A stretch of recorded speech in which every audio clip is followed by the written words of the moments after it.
Baik teman-teman sekalian, kita akan lanjutkan bahasan lanjutan tentang neraka dan suatu berita gembira. Jadikan ini berita gembira teman-teman sekalian. Karena kita sudah dapat bocorannya ya, sebelum kita menghadapinya. Apa yang kita pelajari sekarang tentang neraka ini sampai 17 bab. Dan sekarang kita akan baca bab ke-17 insya Allah. Kemungkinan kita akan selesaikan sampai bab ke-20. Teman-teman sekalian, ini bocoran yang akan terjadi nanti. Betapa bahagianya kita sudah tahu apa yang akan terjadi nanti. Dan kita itu adalah keburukan, berbahaya, masuk neraka. Dan kita bisa selamatkan diri dari sekarang. Betapa bahagianya kita sudah tahu ternyata surga itu abadi, kenikmatannya luar biasa. Dan kita sudah tahu bagaimana cara meraihnya dengan amal-amal saleh. Ini satu hal yang luar biasa. Tidak semua orang Allah berikan kesempatan seperti ini. Maka alhamdulillah Allah berikan kesempatan ini pada kita. Setelah membahas bab ke-16 tentang masalah ada rekomendasi atau syafaat yang bisa menyelamatkan sebagian orang yang masuk neraka, kemudian masuk ke dalam surga, kita akan masuk bab ke-17 tentang masalah utusan neraka. Maksud daripada utusan neraka adalah akan ada orang yang memang seluruhnya nggak terkecuali satu suku itu semua masuk neraka. Ya. Itu dikenal dengan utusan neraka. Siapa mereka? Dengarkan hadisnya. Hadis nomor 46 di halaman 154 bagi yang pegang bukunya. Hadis 46 dari awal kita belajar bab neraka ini berbunyi Abu Sa'id Al-Khudri radhiyallahu anhu menuturkan Rasulullah sallallahu alaihi wasallam bersabda, Allah berfirman, hadis qudsi, wahai Adam. Nabi Adam dipanggil oleh Allah SWT di mahsyar di depan semua makhluk. Wahai Adam. Maka ia pun menjawab alaihissalam, aku penuhi panggilanmu dan kebahagiaan serta kebaikan berada di kedua tanganmu. M-nya besar kata ganti Allah. Maka Allah pun berfirman, keluarkan utusan neraka. Maksudnya dari keturunanmu hai Adam. Maka ia pun bertanya, apa utusan neraka itu? Siapa mereka?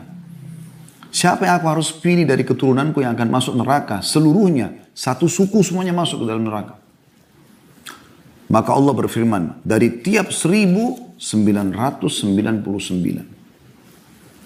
Itulah ketika anak-anak menjadi beruban. Pada saat mendengar itu, kalau ada anak-anak yang dibangkitkan di mahsyar nanti, beruban tiba-tiba. Karena takutnya, mereka ini akan ditarik ke neraka. Setiap wanita hamil melahirkan seketika dan mengeluarkan apa yang dikandungnya.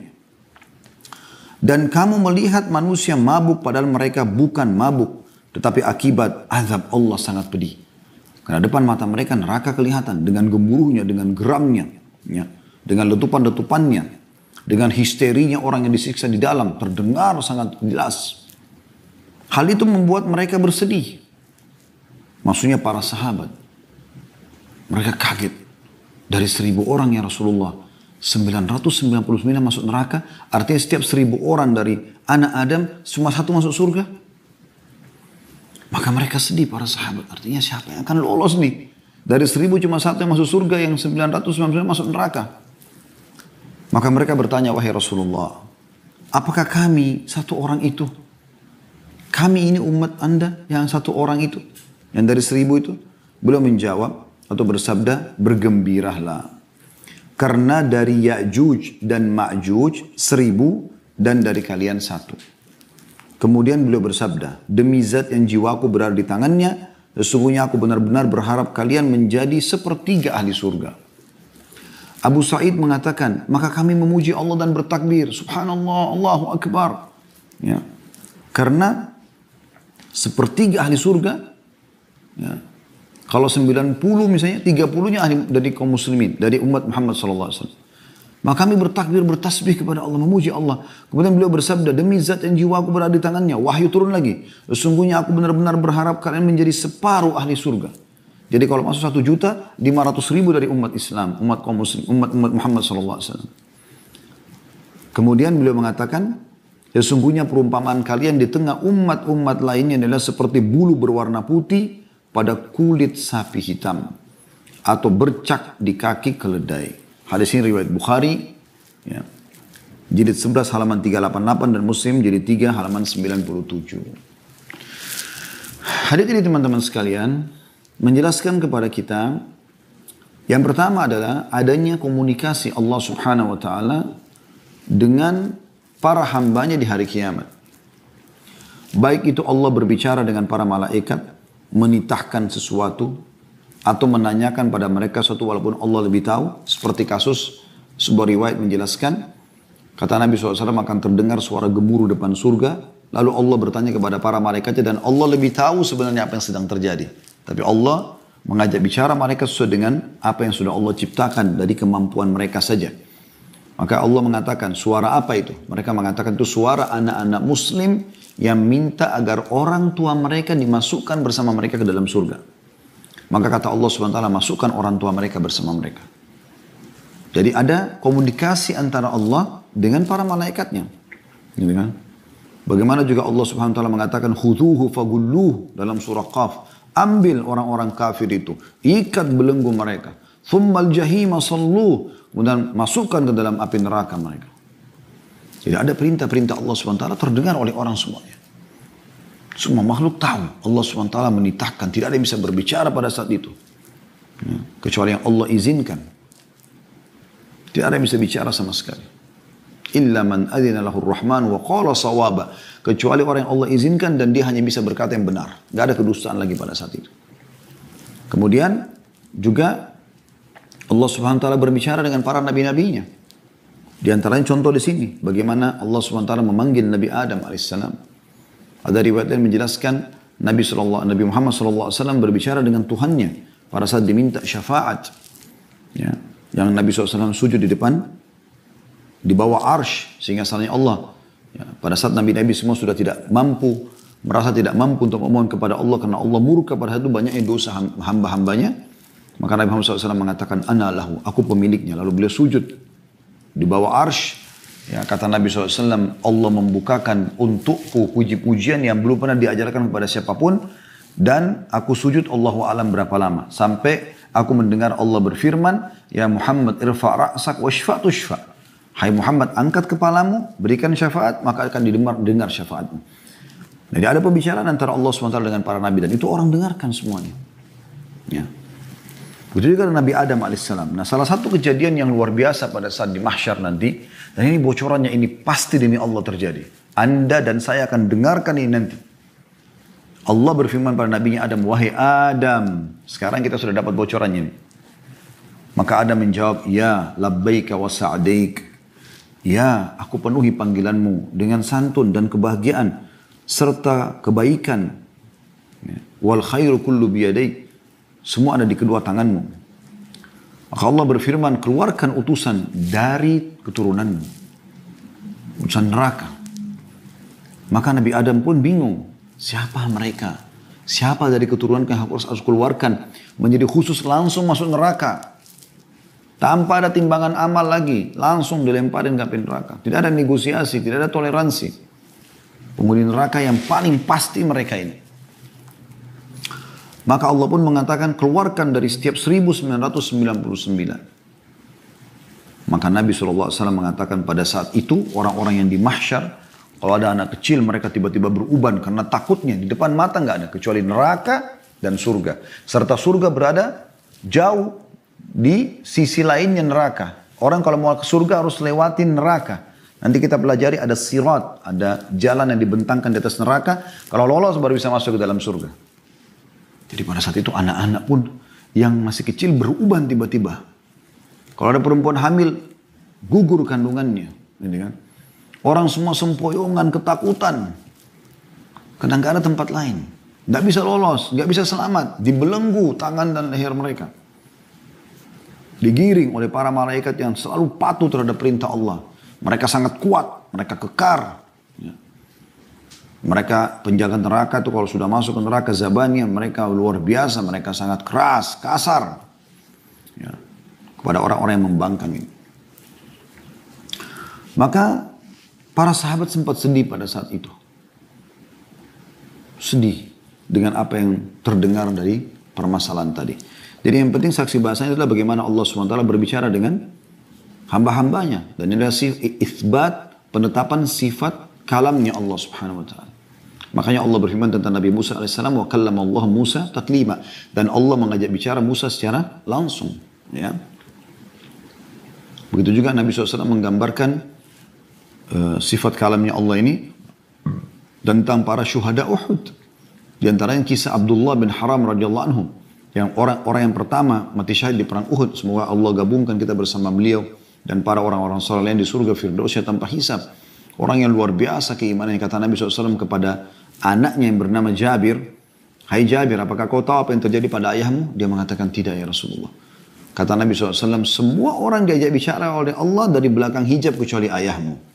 Allah menanyakan, hai hambaku, mintalah apa yang kau mau. Karena semalam suntuk sebelum perang Uhud di hari Sabtu, Abdullah bin Haram radhiyallahu anhu memohon terus kepada Allah, ya Allah matikan saya syahid besok. Terus dia mohon supaya mati. Karena ketulusannya Allah hargai itu. Kata Nabi SAW, semua orang Allah ajak bicara dari belakang hijab kecuali ayahmu. Langsung Allah tanya, mintalah wahai hambaku. Maka ayahmu mengatakan, apa lagi yang aku inginkan? Setelah dia lihat semuanya surga, begitu tertusuk oleh musuh, terlihat semuanya surga, dayang-dayangnya, kenikmatan yang luar biasa gitu. Terus Allah mengatakan, mintalah. Pada saat ayahmu sudah tidak tahu harus menjawab apa lagi, karena Allah selalu suruh dia minta, maka dia mengatakan, ya Allah kembalikan saya ke dunia, supaya saya terbunuh lagi. Jadi supaya saya dapat lagi yang seperti ini, karena tidak ada nikmat yang mengalahkan itu. Begitu juga ya, dalam hadis yang lain tentang kita semuanya, kata Nabi SAW, tidak ada seorang pun di antara kalian kecuali akan bicara dengan Tuhannya di mahsyar tanpa ada penterjemah. Tanpa ada penterjemah. Jadi kita akan bicara dengan Allah SWT. Allah akan tanya, kenapa kau lakukan ini? Kenapa kau tidak lakukan ini? Ya. Kenapa kau tidak taubat? Kemanakan kau? Kemanakan harta itu? Kemanakan keberanian yang aku berikan? Kemana ini? Kemana itu? Kemana ini? Ditanya semuanya oleh Allah SWT. Ya. Yang kedua teman-teman sekalian, tentang dahsyatnya hari mahsyar itu. Bagaimana hari kebangkitan itu luar biasa. Sangat wajar kalau seseorang mukmin itu hati-hati. Maka saya ingatkan diri saya teman-teman sekalian dengan Anda sekalian. Ya. Jadilah orang yang selamat di mahsyar itu. Bagaimana caranya Ustaz? Ada hadis Nabi SAW. 7 golongan kata Nabi SAW. Yang nanti akan selamat di mahsyar. Berada di bawah naungan arsy-Nya Allah. Mereka tidak rasakan panasnya matahari, panasnya pada saat itu ya. Mereka tidak lagi mendengarkan hiruk-pikuk orang yang lagi histeri karena orang tenggelam dengan keringatnya masing-masing. Mereka selamat. Nabi SAW sudah sampaikan teman-teman, jadikan salah satu dari golongan 7 ini. Bahkan ada 8 golongan sebenarnya, nanti kita sebutkan yang satu, tapi 7 ini digabungkan dalam satu hadis. Imam yang adil. Kalau Anda jadi pemimpin, jadilah pemimpin yang adil. Yang betul-betul takut kepada Allah Subhanahu wa taala, Anda jalankan amanah, bukan cuma sekedar mencari nama baik, jabatan, harta, kendaraan, pakaian, segala macam, tidak. Memang tahu akan dihisab oleh Allah Subhanahu wa taala. Contoh terbaik adalah Abu Bakar, Umar, Uthman, Ali, Khulafaur Rasyidin lah ya. Begitu juga dicontohkan oleh Umar bin Abdul Aziz yang sering dinukil kisahnya, Muawiyah bin Abi Sufyan dan seterusnya. Semua itu adalah ada kisah-kisah yang sudah masyhur. Anda bisa kembali ke playlist kami, ikutin tentang tablik akbar serial sahabat. Adil. Ya. Mudah-mudahan kita berharap, ini tentu pemimpin negara yang masuk dalamnya. Jadi pemimpin negara itu berada di ujung tombak ya. Dia bisa masuk ke dalam surga karena adilnya dan kebaikannya, ya, atau dia masuk ke neraka karena kefasikannya. Kemudian kata Nabi SAW, setelah imamun adil, kemudian ada seseorang ya, yang hatinya terikat dengan masjid. Saya tidak urutkan ya, sesuai yang saya ingat saja. Seseorang yang terikat hatinya dengan masjid. Artinya setelah selesai pulang dari satu sholat, gelisah lagi ingin sholat setelahnya. Terus begitu. Qalbuhu mu'allakum bil masajid. Hatinya terikat dengan masjid, gelisah. Begitu selesai sholat duhur, nih sebentar lagi asar nih. Dia mau tidur siang pun dia gelisah. Dia mau kerja apa-apa ini, bunyiin alarm. Jangan sampai lewat nih asar. Gitu loh. Orang seperti itu, sampai dia datang ajalnya. Yang ketiga adalah seseorang yang bersedekah dengan tangan kanannya sampai-sampai tangan kirinya tidak tahu. Suka bersedekah, tiap hari dia bersedekah. Teman-teman sedekah pangkal kaya. Obati penyakit Anda dengan sedekah, kata Nabi SAW. Dawi mardakum bis sadaqah. Obati orang sakit kalian dengan sedekah. Kita sudah sering sebutkan tentang materi dahsyatnya sedekah. Bersedekah. Bantu orang, bantu. Berikan. Sebenarnya secara kasat mata, Anda sedang kekurangan harta karena memberikan orang itu. Sebenarnya secara hakikatnya tidak seperti itu. Anda sedang membawa harta itu ke akhirat. Sampai saya pernah berbagi dengan beberapa orang jemaah, di antaranya saya membahasakan. Waktu dia bilang, Ustaz bagaimana ya, kita tinggalkan harta buat anak-anak ya, warisan segala macam, mana lebih baik? Atau saya bersedekah. Saya bilang subhanallah, yang lebih baik Anda bawa harta Anda ke akhirat. Anak-anak ada rezekinya sendiri. Anda boleh bangunkan masa depan dia dengan pendidikan yang bagus. Misal ya, mereka juga sudah punya rezekinya sendiri. Tapi jangan Anda luputkan diri Anda dari sedekah. Bangun masjid, rumah anak yatim, jalanan, WC umum, apa, semua. Anda bawa ke akhirat. Nilainya sesuatu Anda bawa ke akhirat. Itu yang mahal tuh. Dan hati-hati dari riya. Karena di sini dikatakan orang yang bersedekah ya, dengan tangan kanannya sampai tangan kirinya tidak tahu. Artinya ini kan tidak ada hubungannya tangan kanan sampai tangan kiri. Tapi maksudnya kalau tangan kiri aja nggak tahu apalagi orang lain. Jangan riya. Dan yang keempat, seseorang yang dipanggil oleh lawan jenisnya. Disebutkan cirinya di sini. Warajulun da'athum ra'atun dhatu mansibin wa jabal wa qala inni akhafullah. Seorang laki-laki yang dipanggil oleh seorang wanita yang dhatu mansib wa jamal. Sudah punya kedudukan, orang kaya, anak pejabat dan segala macam. Dan sangat cantik untuk berzina. Tapi dia mengatakan saya takut kepada Allah. Insya Allah masuk di sini juga kalau seorang wanita diajak oleh laki-laki yang tampan, yang kaya, yang segala macam. Lalu dia tidak mau, takut sama Allah. Maka ini masuk dalam kategori. Anda bisa selamatkan diri Anda dari perzinahan. Gitu kan? Ini jelas. Kemudian yang kelima. Warajulun dzakarallah khalian fafadat ainah. Seseorang yang mengingat Allah sendiri lalu dia menangis. Ya. Meneteskan air mata. Karena Allah subhanahu wa ta'ala. Baca Al-Quran. Berdoa kepada Allah. Muhasabah, introspeksi tentang kesalahan-kesalahan kita yang lalu. Supaya jangan sampai kita terjerumus lagi gitu loh. Ya. Kita mengingat Allah SWT, ingat neraka, ingat surga. Gitu. Kita hati-hati. Ya. Jadi jangan sampai kita terus-menerus terjerumus dalam kesalahan dan tidak menyesali masalah itu.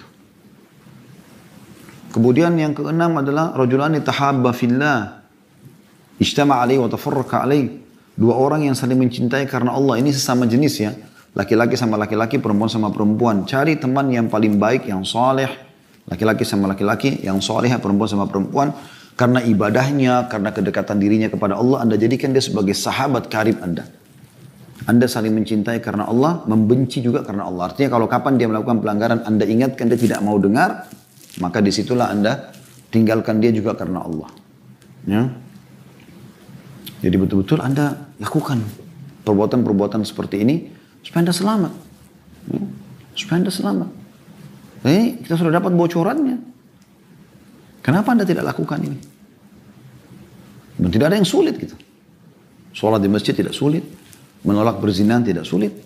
Kalau Anda pemimpin, Anda menjadi adil tidak sulit. Gitu kan? Anda bersedekah dengan sembunyi-sembunyi tidak sulit. Tidak ada yang sulit gitu. Menyesali kesalahan juga tidak sulit. Semuanya bisa kita lakukan. Ya. Kenapa tidak lakukan sementara kita bisa selamat di mahsyar dari itu semua? Dan itu luar biasa. Gitu. Harus kita fahami masalah ini. Kemudian dalam hadis yang lain disebutkan, dan siapa yang menghutangkan orang atau memberikan termin waktu hutang atau memaafkan, maka dia akan dapat naungan Allah di hari kiamat. Tidak ada naungan kecuali naungannya. Itu punya keutamaan sendiri. Banyak orang menghutangkan orang tidak dibayar, keluh kesah. Akhi kesempatan, ukhti kesempatan untuk selamat di mahsyar. Dengan cara kita memaafkannya. Atau kita berikan termin waktu. Terlebih lagi dalam hadis lain dikatakan siapa yang mengutangkan orang lain selama belum tiba waktunya, misalnya Januari sampai akhir Januari. Maka selama itu setiap hari Anda seperti bersedekah sejumlah yang Anda utangkan. Misalnya Anda utangkan orang 10 juta, 100 juta, 1 miliar. Seperti itu tiap hari Anda keluarkan. Bayangkan kalau Anda mengutangkan orang 10 juta saja. 1 bulan Anda kasih termin waktu. Berarti Anda investasi 10 juta dapat pahala 300 juta. Karena setiap hari 10 juta. Seperti 300 juta kita dapat pahalanya. Kalau kata Nabi SAW lewat dari waktu yang telah disepakati, dia belum bisa bayar pemilik utang ini, maka pemilik piutang memberikan tenggang waktu lagi, misalnya di bulan Februari, maka di waktu termin baru itu seperti bersedekah double, seperti 20 juta per hari. Kalau 1 tahun, kalau 10 tahun belum dibayar-bayar, ada orang yang mungkin sampai mati nggak bayar, ahli warisnya pun ditagih tidak mau tahu. Berapa banyak pahala yang kita dapatkan dari hitungan-hitungan waktu tersebut. Kenapa tidak dilakukan? Kan gitu. Sayang gitu kalau tidak dilakukan ini.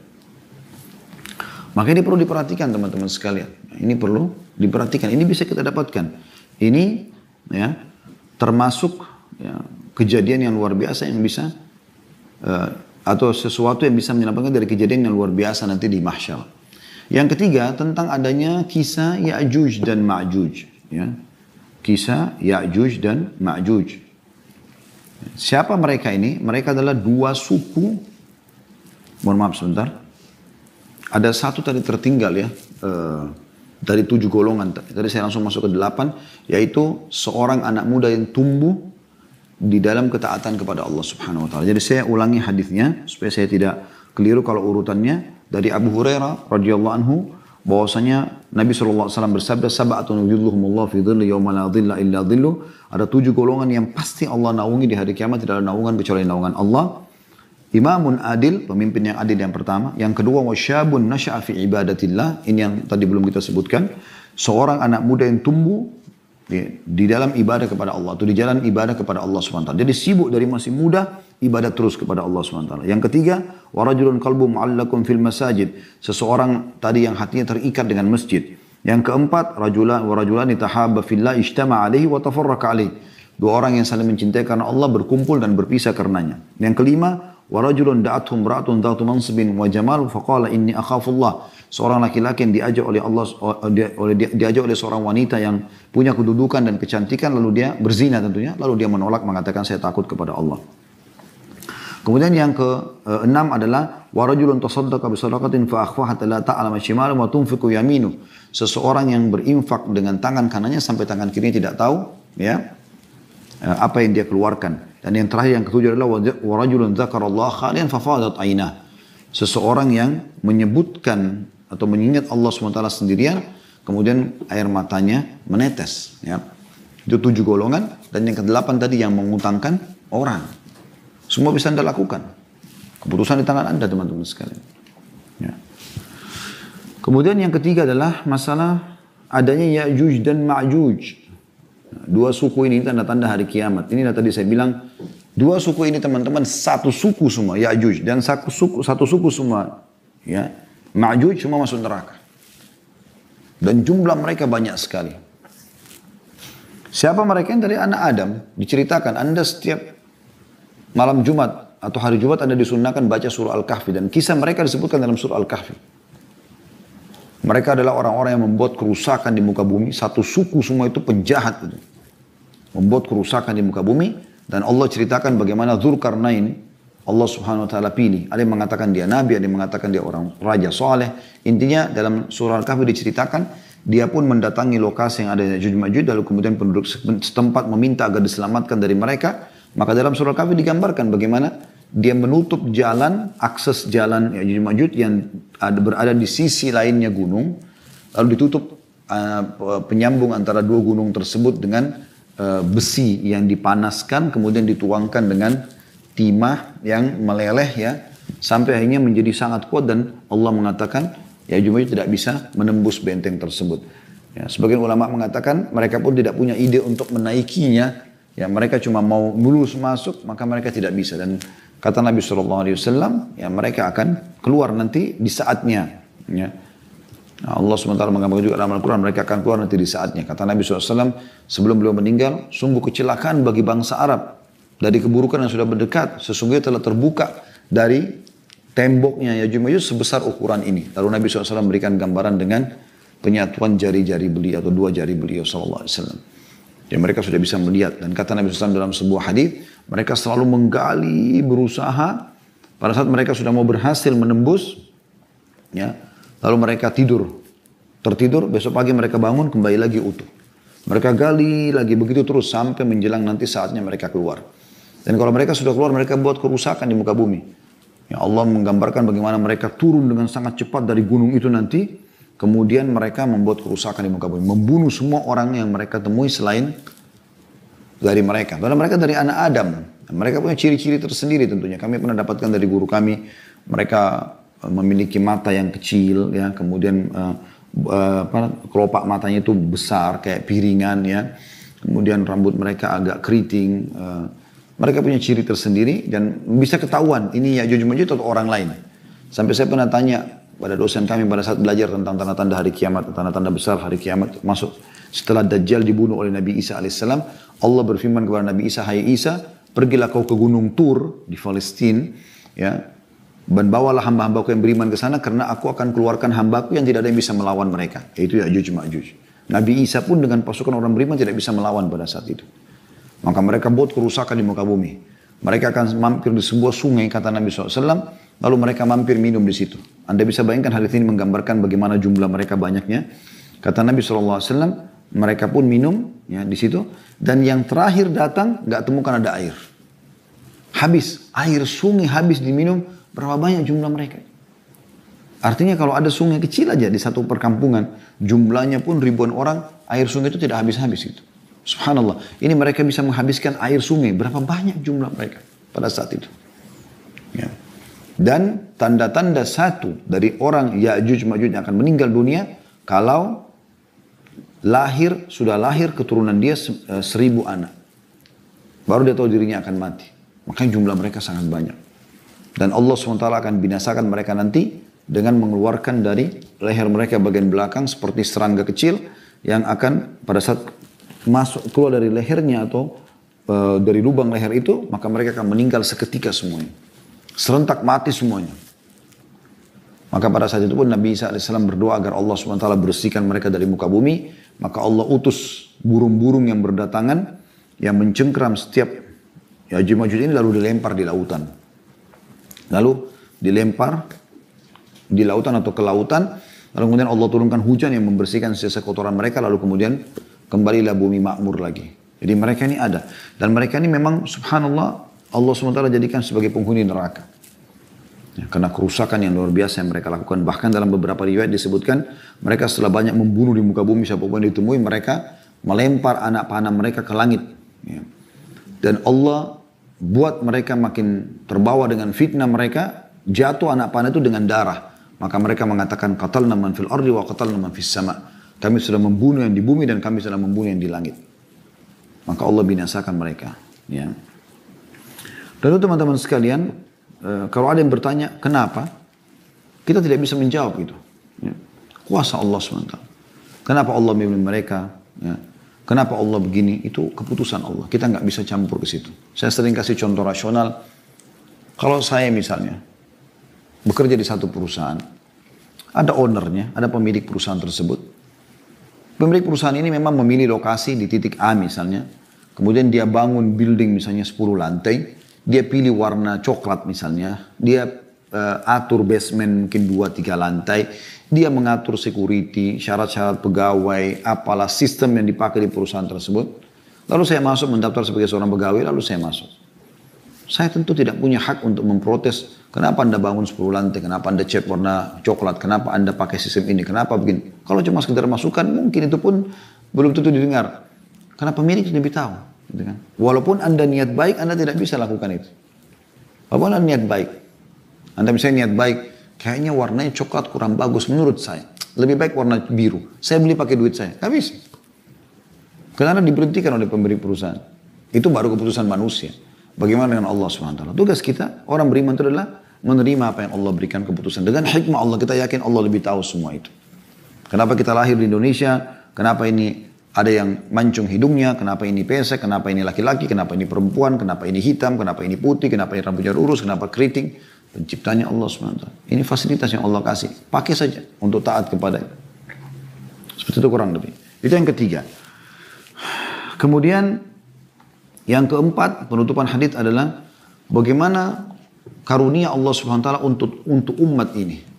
Beruntung sekali teman-teman kita menjadi umat Muhammad sallallahu alaihi wasallam. Anda kalau ketik di Google tentang keutamaan umat Islam, keutamaan umat Muhammad sallallahu alaihi wasallam, banyak sekali artikel, banyak. Kalau saya mau bahas mungkin jadi buku sendiri juga itu. Ya. Tapi kita akan coba sebutkan beberapa hadis teman-teman sekalian. Kata Nabi SAW dalam sebuah hadis, tidak ada satu umat pun sebelum kalian kecuali berharap jadi kalian. Pengikutnya Nabi Nuh, pengikutnya Nabi Ibrahim, pengikutnya Nabi Musa, pengikutnya Nabi Isa, pengikutnya Nabi, semua Nabi-Nabi, pengikutnya semua yang beriman pun berharap jadi kita. Karena Nabi-Nabi mereka menyampaikan nanti akan ada Nabi terakhir Dia penutup para nabi. Dia diutus untuk alam semesta ini. Kalau para nabi sebelumnya hanya untuk kaumnya saja.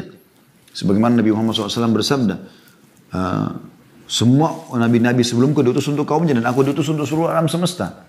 Dan juga umat Muhammad SAW ini punya kelebihan.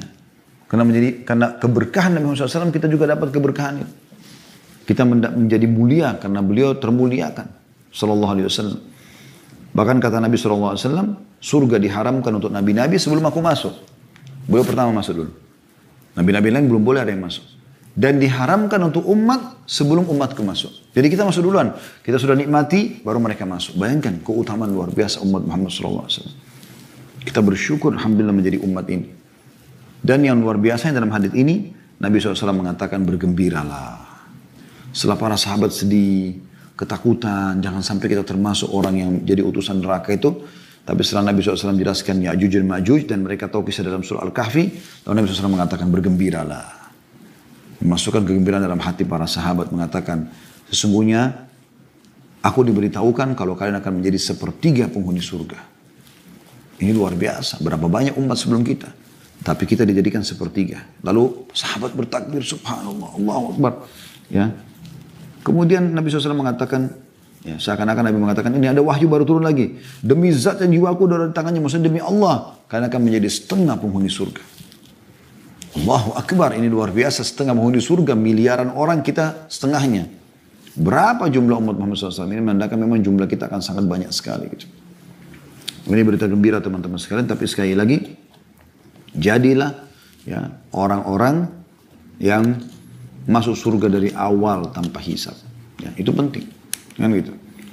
Jadi, walaupun kita dapat bocoran-bocorannya, ada orang yang nanti dapat syafaat segala macam, nanti dari neraka masuk ke surga juga kalau dia beriman, tapi terbakar dulu. Itu semua informasi yang perlu kita ketahui, tapi bukan kita menjadi mereka. Kita menjadi orang yang pertama masuk ke dalam surga. Kalau Anda bisa menjadi orang yang prestasi dari awal masuk di kampus Anda kuliah, atau Anda bisa menjadi seorang pengusaha yang sukses dari awal Anda berdagang, kenapa tidak? Kenapa harus melalui dulu sesuatu yang sulit? Ya, Anda masih meraba-raba padahal sudah banyak orang yang punya pengalaman, atau sudah ada bocoran buat Anda tentang masalah itu. Ya. Selanjutnya teman-teman sekalian, bab ke-18 masalah judulnya perbantahan surga dan neraka. Ini maksud dengan perbantahan surga dan neraka di sini adalah bagaimana surga dan neraka berbicara pada hari kiamat nanti. Apa yang dibicarakan dari dua makhluk Allah Subhanahu wa taala ini, kita akan lihat teman-teman sekalian, ya. Hadisnya adalah hadis nomor 47 dari awal kita belajar. Di halaman 156, Abu Hurairah radhiyallahu anhu meriwayatkan sabda Rasulullah SAW, tahajjatil jannatu wan nar, faqalatil nar, urithtu bil mutakabbirin wal mutajabbirin, wa qalatil jannah, ma li la yadkhuluni illa du'afa'un nasi wa saqatuhum. Qala Allahu lil jannah, anta rahmati arhamu biki man asya'u min ibadi, wa qala lin nar, إنما أنت عذابي أعذب بك من أشاء من عبادي ولكل واحدة منهما ملؤها فأما النار فلا تمتلئ حتى يضع الله سبحانه وتعالى رجله تقول قط فهنالك تمتلئ ويزوى بعضها إلى بعض ولا يظلم الله عز وجل من خلقه أحدا وأما الجنة فإن الله عز وجل ينشئ لها خلقا. Hadis ini, hadis riwayat Bukhari jadi 8 halaman 595 dan Muslim 17 jadi 17 halaman 182. Mohon maaf tadi saya sempat bilang kita membahas sampai bab ke-20 ya. Itu nanti kita lihat keadaan waktunya. Kemungkinan kita selesaikan sampai 18 kalau saya melihat karena ini ada beberapa yang harus kita syarah ya penjelasannya. Baik, dari hadis ini teman-teman sekalian, kita bisa mengambil pelajaran yang pertama. Bagaimana surga dan neraka adalah ciptaan Allah Subhanahu wa taala walaupun dia berbentuk bangunan, istana-istana, pohon-pohon ya, sungai-sungai ya. Tapi kedua makhluk Allah ini bisa berbicara. Kuasa Allah Subhanahu wa taala. Kalau Anda masih ingat dulu pernah kita pelajari di beberapa bab yang lalu, saya tidak ingat sekarang bab keberapa, tapi kata Nabi SAW, siapa yang memohon kepada Allah surga satu hari riwayat 3 kali, riwayat lain 7 kali. Maka surga akan menjawab mengatakan, ya Allah hambamu fulan memohon agar masuk ke dalamku, maka masukkanlah ia. Dan siapa yang berlindung kepada Allah, dalam satu riwayat 3 kali, riwayat lain 7 kali, dari api neraka, maka neraka akan mengatakan, ya Allah, ya, hambamu fulan minta diselamatkan dariku, maka selamatkanlah dia. Gitu kan? Jadi mereka ini makhluk Allah Subhanahu wa taala yang luar biasa. Ada sebuah riwayat juga menjelaskan nanti akan keluar ya leher dari neraka. Lalu akan mengatakan ini ya, ini uristu bil mutakabbirin wal mutajabbirin. Aku ini ya, dikhususkan untuk orang-orang zalim dan orang-orang yang sombong. Jadi makhluk Allah Subhanahu wa taala yang luar biasa.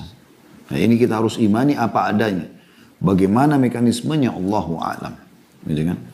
Tapi yang jelas ini surga dan neraka akan berbicara satu sama lain. Dan ini sudah diberikan bocorannya kepada kita.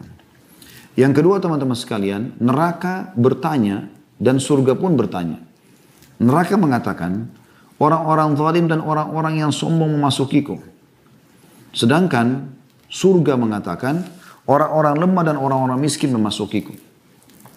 Seakan-akan keduanya ini ingin mengetahui. Neraka ingin tahu, ya Allah, kenapa yang masuk ke dalamku ini mayoritasnya adalah orang-orang yang zalim, orang yang sombong, penjahat, pelaku kriminal. Nggak ada orang baik yang masuk ke dalam neraka. Neraka mengatakan, kenapa mayoritasku yang masuk ini justru orang lemah, yang dihina, yang didolimi, ya, orang yang susah hidupnya, gitu kan? Memasukiku. Maka pembicaraan ini membuktikan kepada kita ada pembicaraan di antara keduanya, antara surga dan neraka ini. Dan juga kita ambil pelajaran lain di sini, ternyata memang sifat-sifat inilah yang paling banyak menjadikan penghuni neraka masuk ke dalamnya dan penghuni surga masuk ke dalamnya, yaitu sifat orang-orang zalim. Zalim itu artinya mengambil hak orang lain atau tidak memberikan hak orang lain, dan orang-orang yang sombong. Merasa diri lebih daripada orang lain, merasa lebih hebat. Dan maksiat yang pertama di maksiat Allah Subhanahu wa taala adalah sombong. Pada saat iblis disuruh sujud oleh Allah Subhanahu wa taala kepada Adam, bukan karena Adam ya, tapi karena perintah Allah, maka dia langsung tidak mau sujud, membantah dan mengatakan ana khairum min. Saya lebih baik daripada dia, Allah. Sombong. Dan ini harus hati-hati teman-teman dari sifat ini. Anda kalau pakai baju baru, pakai sepatu baru, kendaraan baru, jangan sombong. Jangan sengaja dibunyi-bunyiin sepatunya untuk nunjukin kepada orang, gitu kan?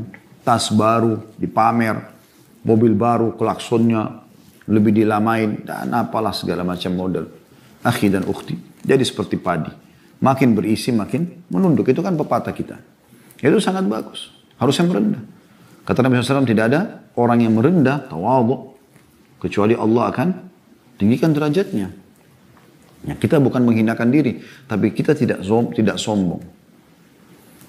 Teman-teman yang punya pegawai, jangan terlambatkan gaji mereka. Jangan zalim. Ya. Kemudian juga orang-orang yang lemah selama ini di dunia, mereka susah makan, mereka nggak punya duit, mereka segala macam. Ini orang-orang yang pertama akan masuk ke dalam surga nanti dari orang-orang beriman. Karena hisabnya mereka ringan. Gitu kan. Kemudian yang ketiga teman-teman sekalian adalah penjelasan Allah Subhanahu wa taala kepada neraka dan surga. Ini menandakan juga Allah berbicara dengan neraka dan surga. Maka Allah berfirman kepada neraka, engkau adalah azabku, siksaanku. Aku mengazab atau menyiksa denganmu kepada siapa yang aku kehendaki. Kenapa masuk ke dalam orang zalim dan orang sombong? Karena memang aku siapkan untuk itu. Untuk menghukum mereka. Lalu Allah berfirman kepada surga, engkau rahmatku, kasih sayangku. Aku merahmati denganmu kepada siapa yang aku kehendaki. Jadi jelas. Gitu kan? Allah ciptakan surga memang untuk orang-orang yang patuh. Allah ciptakan neraka untuk orang yang membangkang. Ya. Jadi ini jawaban Allah Subhanahu wa taala kepada surga dan neraka. Bayangkan luar biasanya kita menjadi seorang muslim. Sampai pembicaraan Allah dengan surga dan neraka pun kita diberitahukan. Makanya Salman Al-Farisi radhiyallahu anhu luar biasa. Pada saat ditanya, agama apa yang kau anut ini? Sampai meninggalkan negeri Persia. Ayahnya dulu itu orang terkenal di Persia. Ya. Punya kedudukan. Tapi dia tinggalkan. Dia masuk Islam sampai menjadi budak seorang Yahudi di Madinah. Sampai, karena dia tahu Nabi SAW makan di sana, dia berusaha sampai hanya menjadi seorang sahabat yang mulia. Waktu ditanya, agama apa sih yang kau dapatkan? Apa yang kau diajarkan? Maka dia menjawab, subhanallah, dengan jawaban yang ringkas, padat dan tepat. Dia mengatakan, ya, kami diajarkan dari bagaimana kami membersihkan diri kami dari kotoran. Buang air kecil, buang air besar, cebok, ya, wudu dan segala macam. Keluar mazi, wudu, keluar mandi, ya. Sampai bagaimana kami berhubungan dengan Tuhan kami. Semuanya terinci. Seorang muslim itu kaya dengan informasi, teman-teman sekalian. Bahkan yang tidak dimiliki oleh orang lain. Lucu kadang-kadang. Ada orang muslim yang coba-coba mau mendengar, melihat atau menonton cuplikan khayalannya orang non-muslim tentang masa depan yang belum ada. Atau masuk ke pintu, pindah waktulah, apalah segala macam yang tidak masuk akal. Itu semua bohong. Kenapa Anda percaya? Kenapa Anda tidak baca yang seperti ini? Anda sudah tahu dapat bocoran tentang hari kiamat, tentang surga dan neraka. Tentang orang yang selamat, orang yang celaka. Supaya Anda bisa aman. Gitu kan.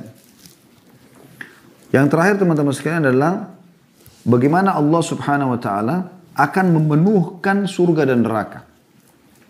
Ini yang keempat kita ambil mutiaranya. Ya, kata Nabi SAW, masing-masing dari kalian berdua memiliki isi. Maksudnya Allah berfirman, ya, hadis qudsi. Adapun neraka maka tidak penuh hingga Allah subhanahu wa ta'ala meletakkan kakinya seraya mengatakan neraka. Seraya neraka atau sampai neraka mengatakan sudah cukup, sudah cukup. Ketika itulah neraka penuh. Dan satu sama yang lain saling menjauhkan. Nanti hari kiamat itu dalam surah Qaf digambarkan. Allah akan berfirman kepada neraka. Halim talati, apa kau sudah penuh? Neraka mengatakan hal min mazid. Masih ada tambahan, lempar saja ya Allah.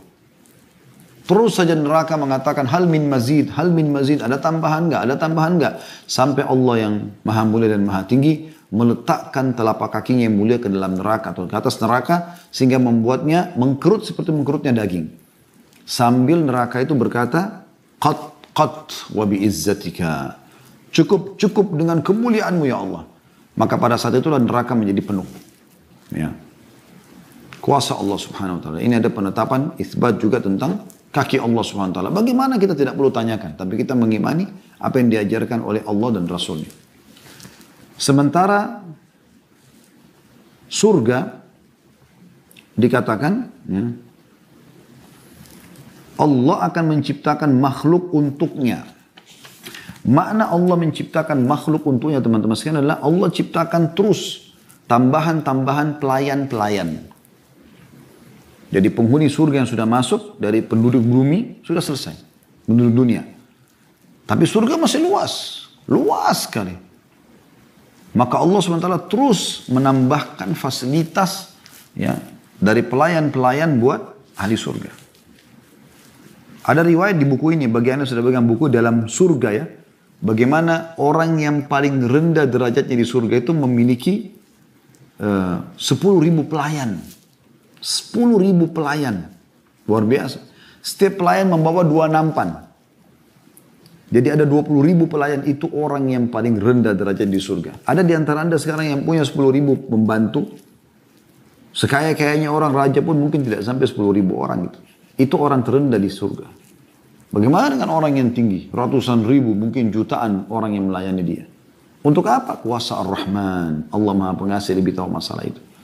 Pokoknya Allah mengatakan mereka memiliki kerajaan-kerajaan. Jadi setiap ahli surga itu kayak satu raja sendiri di surga. Dengan dayang-dayangnya, dengan permaisurinya, dengan seluruh ya fasilitas yang dia miliki. Masing-masing punya. Karena luasnya Allah mengatakan surga itu seluas langit dan bumi. Seluas langit dan bumi. Itu luar biasa gitu ya. Itu tentu teman-teman bisa kembali membaca di bahasan tentang surga. Karena memang ini belum kita bahas. Kita tidak bahas di sini ya. Baik teman-teman sekalian. Itu yang kita bisa ambil daripada hadis ini. Bagaimana Allah subhanahu wa ta'ala menciptakan makhluk ya, pelayan. Dan disebutkan dalam sebuah hadis yang sahih akan ada para bidadari berterbangan nanti di surga. Ya. Kemudian dia mampir ke istana salah satu dari hamba Allah. Kemudian bidadari itu akan mengatakan, apakah ada tempat untukku di sisimu? Kalau hamba itu mau, maka bidadari itu jadi pelayannya. Kalau tidak, maka dia pun terbang mencari istana yang lainnya. Jadi terus aja fasilitas terus didapatkan. Fasilitas terus didapatkan. Allahu a'lam. Jadi sampai sini bahasan kita teman-teman sekalian. Nanti kita akan bahas insya Allah di pertemuan akan datang bab ke-19 masalah keabadian neraka dan beberapa bab kalau memang ada yang bisa kita lanjutkan dalam bahasan kita.